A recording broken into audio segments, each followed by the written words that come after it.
السلام علیکم ورحمۃ اللہ وبرکاتہ۔ یہ مجھے دوبارہ ریکارڈ کرنا پڑ رہا ہے۔ اس سے پہلے میں نے جو کلاس ریکارڈ کی اس کی تقریباً وہ 40 منٹ 1 گھنٹے کی غالباً کلاس تھی، اور ساری تفصیل کے ساتھ وہ ساری باتیں ساری بحثیں اس میں کی گئیں، اور اچانک سے کمپیوٹر بند ہو گیا تو وہ ساری ریکارڈنگ جو ہے وہ ضائع ہو گئی، اور مجھے دوبارہ سے اس کو ریکارڈ کرنا پڑ رہا ہے۔ اللہ سے دعا کرے کہ ہمارا درس و تدریس کا معاملہ آسانی کے ساتھ حل ہو جائے، اور اس میں جو پریشانیاں اور جو آلات لگتے ہیں وہ درست رہیں، صحیح رہیں، اور اس کو آسانی کے ساتھ مہیا کیا جا سکتا ہو۔ چلیے، دوسرا سبق آج ہم لوگ پڑھنے جا رہے ہیں، تصور اور تصدیق کی قسمیں۔ اس سے پہلے ہم لوگوں نے علم کی جو 2 قسمیں تھی، تصور اور تصدیق، اس کے بارے میں پوری تفصیلی بحث ہم لوگوں نے کی۔ اس سے متعلق کچھ تمرین ہم نے بنائی، اور وہ دونوں چیزیں اگر آپ بہت اچھی طریقے سے سمجھ گئے ہیں تو آج کا سبق بھی آپ آسانی سے سمجھ جائیں گے۔ لیکن اگر ان دونوں کو سمجھنے میں ذرا سی بھی دشواری آپ کو آئی ہے تو میری رائے یہ ہے کہ ایک بار پھر سے اس کو سمجھنے کی کوشش کی جائے، اور اس کے باوجود اگر آپ نہ سمجھ پائیں تو مجھ سے کانٹیکٹ کر لیں کال یا میسج کے ذریعے، اور پھر میں اس کو انشاءاللہ بہت اطمینان کے ساتھ آپ کس فہم کے مطابق اس کو سمجھانے کی کوشش کروں گا۔ آج ہم لوگ پڑھنے جا رہے ہیں تصور اور تصدیق کی قسمیں۔ دیکھیے، تصور اور تصدیق کی قسمیں پڑھنے سے پہلے 2 لفظ ہیں جس کی بارے میں ہم سمجھ لیتے ہیں۔ ان 2 لفظ کی حقیقت آپ اگر سمجھ گئے تو تصور اور تصدیق کی یہ دونوں قسمیں بھی آپ آسانی سے سمجھ جائیں گے بغیر کسی پریشانی اور مشکل کے۔ ایک لفظ ہوتا ہے بدیہی اور دوسرا ہوتا ہے نظری۔ بدیہی کا مطلب ہوتا ہے کوئی ایسی بات جو واضح ہے، بالکل نظر آ جاتی ہے، اور نظری کا مطلب ہوتا ہے کوئی ایسی چیز کہ جس کو مثال دے کر کے، جس کی تعریف بیان کر کے، جس کی دلیل دے کر کے وہ بات سمجھائی جاتی ہے۔ پھر سے سمجھیے، بدیہی کسی ایسی چیز کو کہی جاتی ہے کہ جس کو سمجھنے میں زیادہ دشواری نہیں ہوتی ہے، وہ دیکھ کر کے آپ سمجھ جاتے ہیں کہ ہاں یہ فلاں چیز ہے۔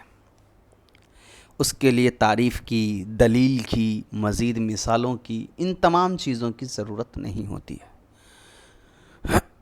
اور نظری کہتے ہیں ایسی چیز کو جس کو صرف دیکھ کر کے آپ نہیں سمجھ سکتے ہیں، اس کی تعریف، اس کی مثال، اس کے دلائل، ساری چیزیں ہم کو چاہیے ہوتی ہے اس کی پوری حقیقت کو سمجھنے کے لیے۔ اب تصور اور تصدیق، ان دونوں کی 2 قسمیں ہیں۔ ایک آپ کا تصور بدیہی ہے اور دوسرا تصور نظری ہے۔ تو یہ تصور کی 2 قسمیں ہو گئی، اور تصدیق کی بھی پھر 2 قسمیں ہیں۔ ایک تصدیق بدیہی ہے اور دوسرا تصدیق نظری ہے۔ ٹھیک ہے، اب سب سے پہلے ہم پڑھ لیتے ہیں تصور بدیہی کے بارے میں، کہ کہہ رہے ہیں کہ تصور کی 2 قسمیں ہیں، تصور بدیہی اور تصور نظری۔ تصور بدیہی ایسی چیز کا جاننا ہے جس کی تعریف بتانے کی ضرورت نہ ہو، یعنی پہچانوائے بغیر وہ سمجھ میں آ جائے، جیسے آگ، پانی، گرمی، سردی کو سمجھانے کی ضرورت نہیں ہوتی، سنتے ہی خود بخود یہ چیزیں سمجھ میں آ جاتی ہیں۔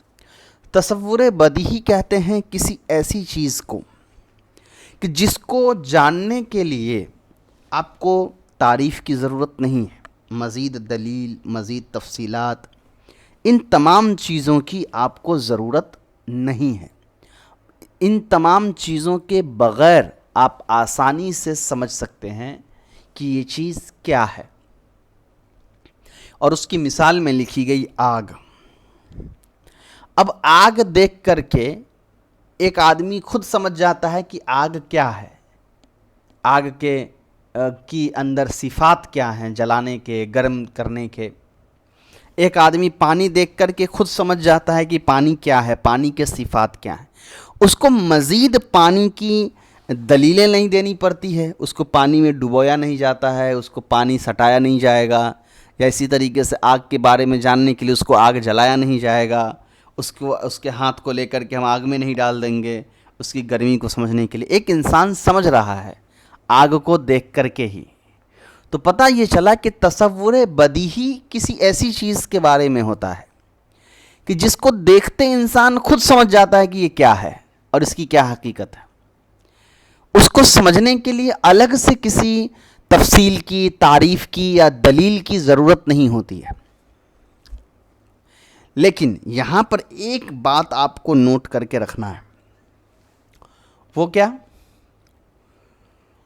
کہ جو چیز ایک وقت میں کسی انسان کے لیے تصور بدیہی ہے، وہی چیز کسی دوسرے انسان کے لیے تصور نظری ہو سکتی ہے۔ اب تصور نظری کیا ہے؟ تو ظاہر سی بات ہے نا، اگر تصور بدیہی کہتے ہیں ایسے چیز کو کہ جس کو سمجھنے کے لیے کوئی تعریف کی، مثال کی ضرورت نہیں ہے، تو پھر تصور نظری کوئی ایسی چیز ہوگی جس کو سمجھنے کے لیے تعریف اور مثال کی ضرورت ہے۔ ٹھیک ہے، جسٹ اس کا الٹا۔ تو جو بات بتائی جا رہی تھی کہ کوئی بھی چیز ایک انسان کے لیے تصور بدیہی ہو سکتا ہے اور وہی چیز کسی دوسرے انسان کے لیے تصور نظری ہو سکتا ہے۔ تو پتہ چلا ٹھیک ویسے ہی جیسے میں نے پچھلے سبق میں آپ کو سمجھایا کہ تصور اور تصدیق یہ انسان کی اپنی سمجھ کے مطابق ہے، اس چیز کے مطابق نہیں ہے۔ جیسے زید نام کی شخصیت کسی کے لیے تصور ہو سکتی ہے، کسی کے لیے تصدیق ہو سکتی ہے۔ ٹھیک ویسے ہی آگ کے بارے میں کہا گیا کہ یہ تصور بدیہی ہے۔ ٹھیک آگ کسی انسان کے لیے تصور نظری بھی ہو سکتی ہے، کسی کو واقعی میں نہ پتا ہو آگ کیا ہے۔ مان لے بہت چھوٹا بچہ ہے، اس کو آگ کے بارے میں کوئی علم نہیں ہے، تو پتہ یہ چلا کہ ایک ہی چیز انسان کی اپنی ذہنی سطح کے مطابق اور اس کے اپنی فہم کے مطابق بدیہی ہو سکتی ہے اور نظری بھی ہو سکتی ہے۔ یہ موقع اور انسان کے اوپر ڈیپینڈ کرتا ہے۔ تو پرسن ٹو پرسن ویری کرتا ہے، پرسپیکٹیو کے اکارڈنگ ویری کرتا ہے۔ آپ کا نظریہ کیا ہے، اسی حساب سے آپ کی جو علم ہوگا۔ تو زید اور عمر، ہو سکتا ہے کہ زید کے لیے آگ تصور بدیہی ہو، زید آگ کو دیکھ کر کے سمجھ جاتا ہو آگ کیا ہے، لیکن عمر کے لیے وہ تصور نظری ہو۔ آگ کو سمجھنے کے لیے عمر کو آگ کی مثال، اس کی تعریف سمجھنی پڑے گی، یہ ممکن ہے۔ تو اس سے آپ کو کنفیوز بالکل بھی نہیں ہونا ہے کسی بھی حالت میں۔ منطق کی پوری بحثیں ایسے ہی ہوتی ہیں۔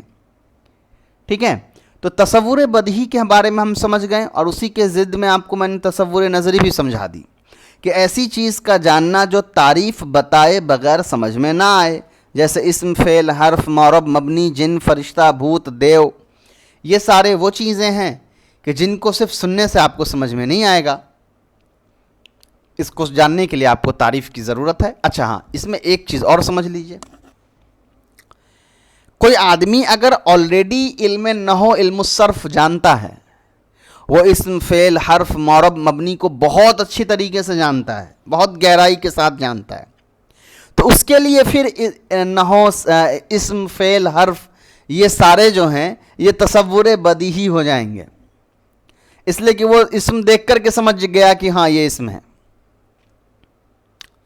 لیکن کوئی انسان جو نیا ابھی نحو صرف پڑھنا شروع کیا ہے، اس کے لیے اسم کی تعریف جو ہے وہ تصور نظری ہے، اس کو بار بار تعریف اور علامتیں دیکھنی پڑیں گی۔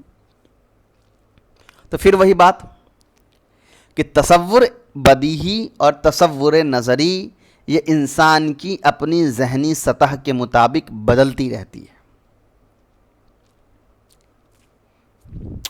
چلیے اب آتے ہیں تصدیق کے اوپر۔ اچھا، اس میں ایک چیز اور پہلے تصور کے معاملے میں سمجھ لینی چاہیے، وہ یہ کہ تصور نحو کی اصطلاح کے مطابق کیا کیا ہے وہ ہمیشہ یاد رکھیے تو پہچاننا آسان ہو جائے گا۔ جو مفرد کلمات ہیں، وہ کلمات جو اکیلے لکھے ہوئے ہیں، وہ سب تصور ہیں۔ اسی طریقے سے جملے انشائیہ کی جو 10 قسمیں ہیں وہ سب تصور ہیں۔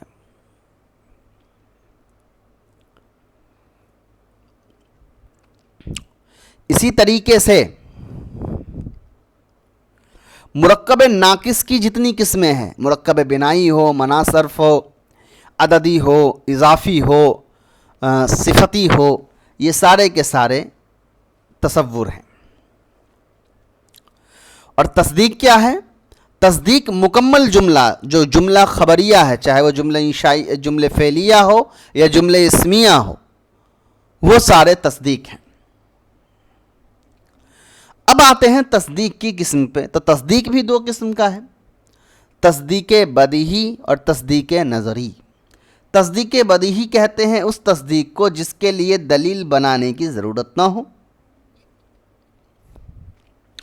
جیسے 2 4 کا آدھا ہے، 1 4 کا چوتھائی ہے۔ جیسے تصور بدیہی کو سمجھنے کے لیے تعریف کی ضرورت نہیں تھی، وہ دیکھ کر کے سمجھ میں آ رہا تھا، وہ مسلم بات تھی۔ ویسے ہی تصدیق بدیہی کے بارے میں بھی یہ بات یاد رکھنی ہے، اس کو سمجھنے کے لیے کسی دلیل کی ضرورت نہیں ہے۔ وہ ایسی چیز ہے جو مسلم ہے اور ہم سب اس سے واقف ہیں، اس کو ثابت کرنے کی ضرورت نہیں ہے۔ جیسے 2 اور 2 جوڑ کر کے 4 ہوتا ہے، یا 4 کا آدھا 2 ہوتا ہے، تو یہ ہر انسان کے لیے مسلم ہے، جانتا ہے، تو یہ تصدیق بدیہی ہے۔ لیکن پھر وہی بات، کوئی انسان نیا نیا ابھی میتھ سیکھ رہا ہو، ریاض سیکھ رہا ہو، تو اس کے لیے 2 اور 2 4 کیسے ہوتے ہیں، یہ اس کے لیے تصدیق بدیہی نہیں ہے، یہ اس کے لیے تصدیق نظری رہے گا۔ آپ میتھ اگر بہت اچھے سے جان گئے ہیں تب 2 اور 2 4 ہوتا ہے، یہ آپ کے لیے تصدیق بدیہی ہے۔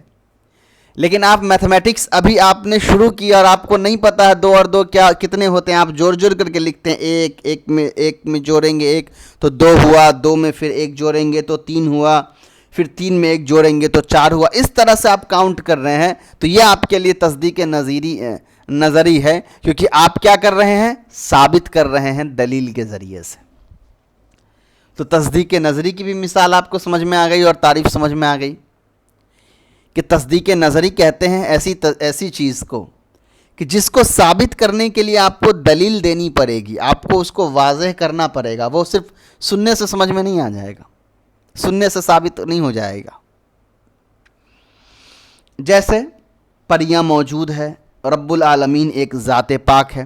اب پریاں موجود ہیں تو یہ اس کے لیے نا، جو جانتا ہو پری کیا ہے، جو نہیں جانتا اس کو ثابت کرنا پڑے گا۔ رب العالمین ایک ذات پاک ہے، یعنی اللہ تعالیٰ ایک رب ہے، تو یہ تو مسلمانوں کے لیے ہے نا۔ اگر کوئی مسلمان نہیں ہے اور اس کو یہ بات ثابت کرنی ہے تو وہاں دلیل دینے کی ضرورت پڑے گی۔ تو پتہ یہ چلا کہ غیر ایمان والے کا جو نظریہ ہوگا اللہ کو لے کر کے، تو وہاں ہم کو تصدیق نظری کی ضرورت پڑے گی، وہاں اللہ کو بطور دلیل ثابت کرنا پڑے گا، دلیل کے ذریعے سے، بذریعہ دلیل اور ایک مسلمان کے لیے اللہ تعالیٰ ایک ہیں، یہ تصدیق بدیہی ہے، اس کو ثابت کرنے کی ضرورت نہیں ہے، ہم سب کو یہ مسلم بات ہے، یقین ہے کہ اللہ تعالیٰ ایک ہے۔ تو یہ بات بار بار جو بتائی جا رہی ہے کہ تصور، تصدیق یا بدیہی یا نظری، یہ انسان کی اپنی ذہنی واقفیت کے اوپر فکس ہوتا ہے، نہ کہ اس چیز کے اوپر جس کو آپ جاننے کی کوشش کر رہے ہیں۔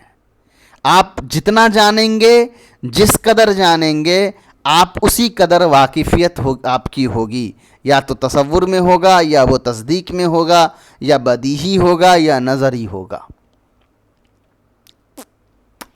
چلیے،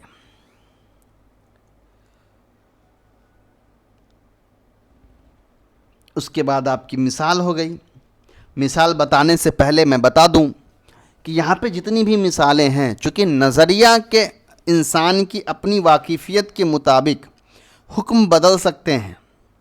پل صراط یہ تصور ہے، لیکن تصور بدیہی ہے یا تصور نظری ہے؟ اگر تصور بدیہی ہے تو اس کا مطلب یہ ہے کہ پل صراط سنتے ہی آپ کو سمجھ میں آ گیا کہ پل صراط کیا ہے، تو یہ آپ کے لیے تصور بدیہی ہے۔ لیکن پل صراط سننے کے بعد آپ کو سمجھ میں نہیں آیا، اس کی تعریف آپ کو چاہیے تھی کہ پل صراط ایک پل ہے جس کے اوپر سے قیامت کے دن نیک اور گنہگار دونوں گزریں گے، نیک لوگ جلدی پار ہو جائیں گے، گنہگار پھنس جائیں گے، گر جائیں گے۔ یہ تعریف کی ضرورت پڑ گئی اگر آپ کو، تو اس کا مطلب یہ ہوا کہ یہ پھر آپ کے لیے تصور نظری ہے۔ تو آپ یہ مان کے چلیے کہ ایک مسلمان کے لیے پل صراط، جنت، دوزخ، قبر کا عذاب یہ تصور بدیہی ہے، لیکن ایک غیر ایمان والے کے لیے پل صراط، جنت، دوزخ، قبر کا عذاب یہ تصور نظری ہے۔ ٹھیک اسی طریقے سے چاند، سورج، آسمان، زمین یہ تصور بدیہی ہے، اس لیے کہ اس کو ہر کوئی جانتا ہے۔ یہ چاند کیا ہے، سورج کیا، چاہے پڑھا لکھا ہو، عالم ہو، جاہل ہو۔ ہاں، کوئی اگر نہیں جانتا ہو چاند کیا ہے، بالکل نہیں جانتا ہو، تو اس کے لیے پھر چاند تصور نظری ہو جائے گا۔ پھر دوزخ موجود ہے، مسلمان کے لیے یہ تصدیق بدیہی ہے، غیر ایمان والے کے لیے تصدیق نظری ہے۔ میزان عمل، ہم ایک مسلمان ہونے کے ناطے اس کو حل کر لیتے ہیں۔ میزان عمل یہ تصور بدیہی ہے۔ جنت کی نعمتیں یہ بھی مضاف الیہ ہے تو تصور بدیہی ہے۔ امر کا بیٹا کھڑا ہے، امر کا بیٹا کھڑا ہے یہ تصدیق نظری بھی ہو سکتا ہے، بدیہی بھی ہو سکتا ہے، ڈیپینڈ کرتا ہے کہ عمر کتنا فیمس ہے اور عمر کو جاننے والے لوگ کون ہیں۔ حوض کوثر مسلمان ہونے کے ناطے یہ تصور بدیہی ہے۔ کوثر جنت کی نہر ہے، یہ تصدیق بدیہی ہے۔ آفتاب روشن ہے، یہ تصدیق بدیہی ہے۔ بغداد تصور بدیہی ہے۔ امریکہ تصور بدیہی ہے۔ معبود برحق صرف اللہ تعالیٰ ہیں، یہ تصدیق نظری ہے غیر ایمان والوں کے لیے، اور مسلمان کے لیے تصدیق بدیہی ہے۔ چلیے، اس کے بعد آپ کا تیسرا سبق ہے، جس کی کچھ حصے ہم نے پیچھے کے سبق میں پڑھ لیا تھا۔ جیسے اس میں جو ٹاپک ہے تیسرا سبق میں آپ کا ہے تعریف، دلیل، نظر و فکر، ترتیب، منطق کی تعریف، غرض اور موضوع۔ تو منطق کی تعریف، غرض اور موضوع یہ ہم پڑھ چکے ہیں۔ ابھی ہم پڑھیں گے تعریف، دلیل، نظر و فکر اور ترتیب۔ تعریف سب سے پہلے سمجھتے ہیں۔ تعریف کے الگ الگ نام ہیں، معرف بھی نام ہے اور قول شارح بھی نام ہے۔ تو تعریف جو لفظ ہے یہ دو اور ناموں سے جانا جاتا ہے، ایک ہے معرف اور دوسرا ہے قول شارح۔ کیا ہے ذرا دیکھ لیجئے۔ دو یا زیادہ معلوم تصورات کو ملا کر کسی نامعلوم تصور کو حاصل کرنا۔ جیسے کسی کو حیوان جاندار اور ناطق عقل مند کا علم ہے، اس نے دونوں کو ملایا تو حیوان ناطق ہوا، یعنی وہ جاندار مخلوق جو عقل کامل رکھنے والی ہے۔ اس سے اس کو انسان نامعلوم کا علم ہو گیا تو حیوان ناطق یہ انسان کی تعریف ہے۔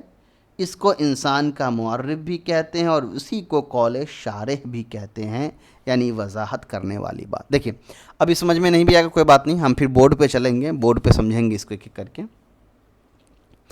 ابھی سمجھ لیجئے تعریف، معرف اور قول شارح یہ تینوں ایک ہی چیز ہے۔ کیا ہے اس کو سمجھیے۔ یہاں کہہ رہے ہیں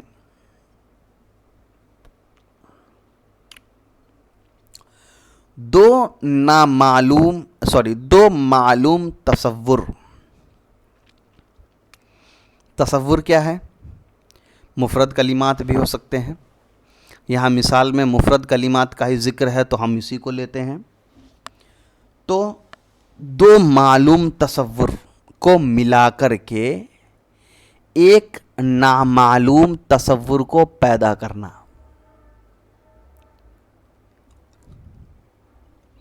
جو نامعلوم تصور پیدا ہوگا اس کی تعریف کہلائے گی یہ دو معلوم تصور. پھر سن لیجئے، دو معلوم تصور کو ملا کر کے ایک نامعلوم تصور کو پیدا کرنا، اور پھر جو نامعلوم تصور پیدا ہوا ہے اسی کی تعریف کہلائے گی یہ دو معلوم تصور. بہت پیچیدہ ہو گیا، پریشان نہیں ہونا، مثال دیکھیے سمجھ میں آ جائے گا. ایک لفظ ہے حیوان، حیوانن، یہ ایک لفظ ہے تو یہ ایک تصور ہے، اور حیوانن کے معنی ہے جاندار. تو ہم کو اس کا مطلب پتا ہے، تو یعنی یہ معلوم تصور ہے جس کا مطلب ہم کو پتا ہے. دوسرا ایک تصور لیتے ہیں ناطقن. ناطقن کے معنی بات کرنے والا، تو یہ بھی ایک تصور ہے جس کے معنی ہم کو پتا ہے. اور یہ حیوانن اور ناطقن یہ دونوں ایک ایک لفظ ہیں، یعنی دو تصور ہو گئے، مفرد کلمات ہے. تو اب ان دونوں کو میں نے ملایا، حیوان ناطقن، موصوف صفت کر دیا. موصوف صفت ہو جانے کے باوجود بھی تو یہ ابھی ادھورا جملہ ہی ہے، اور مرکب ناقص جو ہوتا ہے تصور ہے.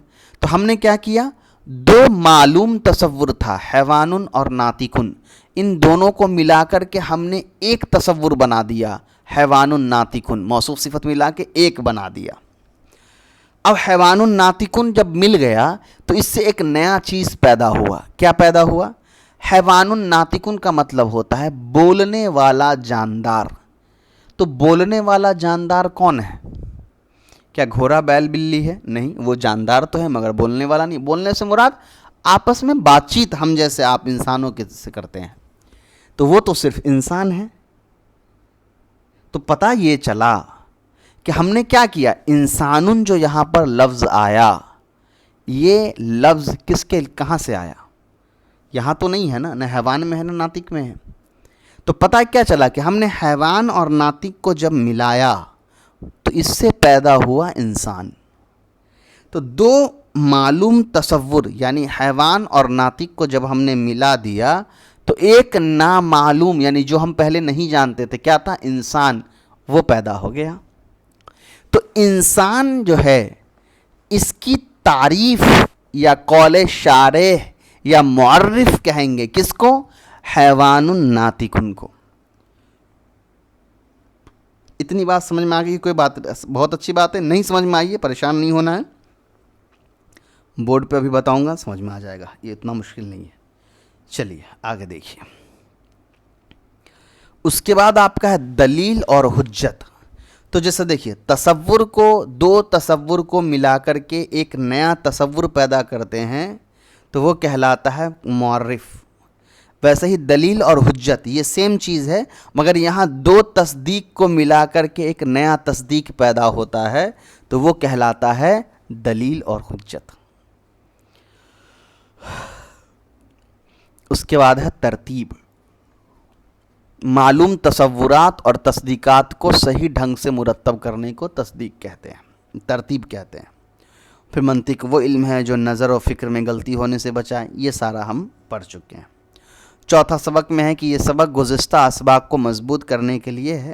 استاد صاحب سوال کریں گے اور طلبہ جواب دیں گے، اور نیچے پھر سوال جواب ہے. علم کی تعریف بتاؤ، تصور کی تعریف بتاؤ. تو میں کیا کرتا ہوں کہ بورڈ پہ پورا ایک فلو چارٹ، ایک نقشہ تیار کرتے ہیں، اسی کے نقشے کے جد میں ہم سارے سوال کا جواب دے دیں گے. تو نقشہ بھی تیار ہو جائے گا، جواب بھی آپ کو مل جائے گا، اور یہ ہم سمجھ بھی جائیں گے. ٹھیک ہے، تو ہم لوگ چلتے ہیں بورڈ کے اوپر. یہاں پر ہم لوگ ایک نقشہ تیار کریں گے.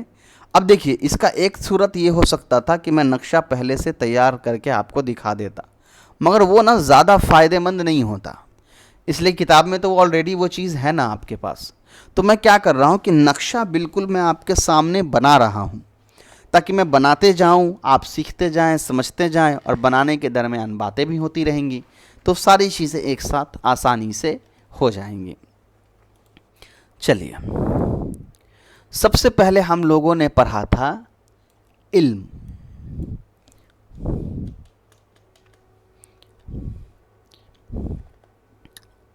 اور علم کیا ہے؟ علم کوئی ایسی چیز جس کو سنتے ہی ہمارے ذہن میں اس کی تصویر آ جائے تو وہ علم ہے. اب علم ہمارا کتنے قسم کا ہے؟ تو علم ہمارا 2 قسم کا ہے. کون کون سے 2 قسم ہیں؟ تو ایک آپ کا علم ہے جس کو ہم کہتے ہیں تصور،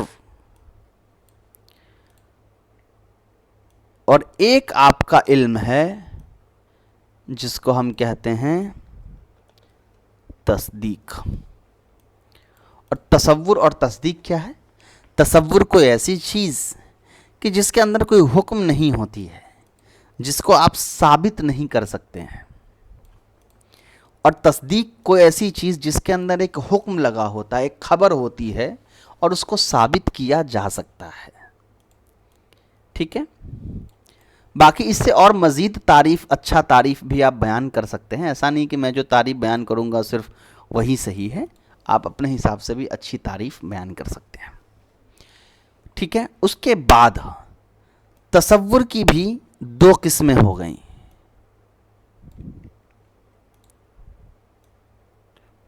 وہ 2 قسمیں کون کون سی ہیں؟ ایک آپ کا ہے تصور بدیہی، اور ایک آپ کا ہے تصور نظری. ٹھیک اسی طریقے سے تصدیق کی بھی 2 قسمیں ہیں.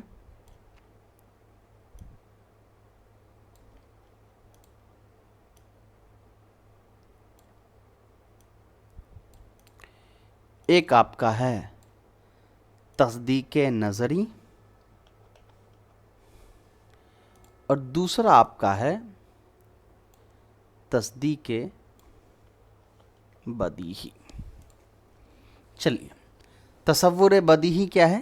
کوئی ایسی چیز جس کی تعریف وغیرہ بیان کرنے کی ضرورت نہیں ہے، آپ کو دیکھ کر سمجھ میں آ جائے.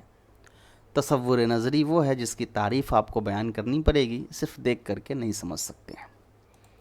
تصدیق بدیہی کیا ہے؟ کوئی ایسی چیز جس کو ثابت کرنے کے لیے دلیل کی ضرورت نہیں ہے، دیکھ کر کے سمجھ میں آ جائے گا.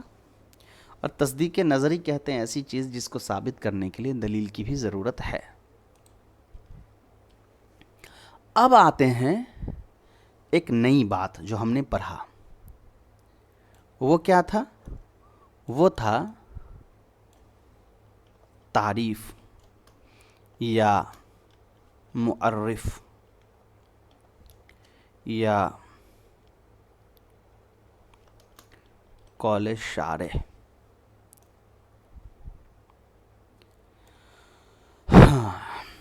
یہ کیا ہے اس کو سمجھتے ہیں. اس کے بارے میں یہ کہا گیا کہ 2 معلوم تصور کو جوڑ کر ایک نامعلوم تصور کو پیدا کرنا. پہلے اس کا مطلب کیا ہے اس کو سمجھیے. دیکھیے، یہاں پر میں نے لکھا 2 + 2 = 4. 2 اور 2 کو جوڑ کر کے ہم نے 4 لایا. اب دیکھیے، یہ 4 جو ہے نا، یہ کہیں نہیں لکھا ہوا تھا، یہ ریزلٹ ہے، یہ پیدا ہوا ہے کس کو جوڑنے سے؟ ان دونوں کو جوڑنے سے. تو ہم کو 2 معلوم تھا اور یہ 2 ہم کو معلوم تھا، مگر یہ 4 ہم کو معلوم نہیں تھا. تو یہ 4 کہاں سے پیدا ہوا؟ ان دونوں کو جوڑنے سے. ٹھیک ہے،